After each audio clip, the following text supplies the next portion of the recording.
Sudan's war tilts dangerously as the RSF storms Heglig, seizing one of the nation's most vital oil fields.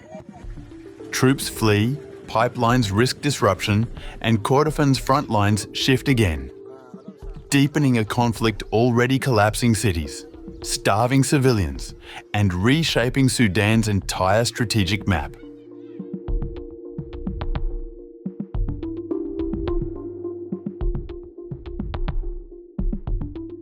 Sudan's war is entering a dangerous new phase, with the Rapid Support Forces, or RSF, claiming a major strategic victory.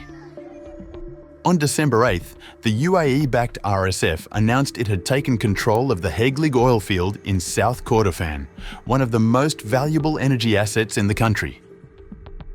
The RSF formalised its claim in a statement released early December 8th, declaring the capture a turning point. The liberation of the Heglig oil region is a pivotal point in the liberation of the entire homeland.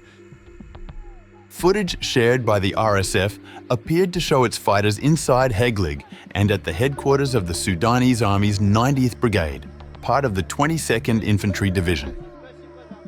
The division's fall in nearby Babanusa last week has already weakened the Sudanese armed forces, and the latest losses underscore how quickly the balance of power is shifting across Kordofan. Sudanese government sources told Reuters on December 8th that Sudanese troops and oil workers withdrew from the Heglig site to avoid clashes that could damage the facilities. One source working at the field said both forces and staff had crossed into South Sudan. Heglig is critical not only to Sudan, but to South Sudan, housing the main processing facility for South Sudanese crude. The Greater Nile pipeline system runs from Heglig to Port Sudan on the Red Sea, making the site indispensable for South Sudan's hard currency revenues and its landlocked exports. Youssef Alian, head of the RSF-aligned civil administration in the Heglig region, claimed responsibility for coordinating the operation.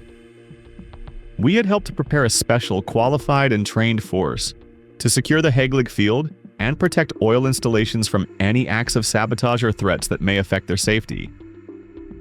Alian added that access to Heglig is now restricted to a designated task force responsible for guarding the oil infrastructure. The RSF's advance through central and southern Sudan offers two strategic gains: access to the country's agricultural belt and proximity to areas rich in oil and gold. Fierce clashes continue across Kordofan as both sides fight for control of these revenue-critical territories. The paramilitary group is pushing east and south from Darfur, which it fully captured last month. Control of West Kordofan's Babanusa and now Heglig provides a corridor toward Khartoum, a strategic route the RSF lost earlier this year. Sudan has been mired in civil war since April 2023, a conflict that has killed tens of thousands, displaced more than 12 million, and left 30 million people in need of humanitarian assistance.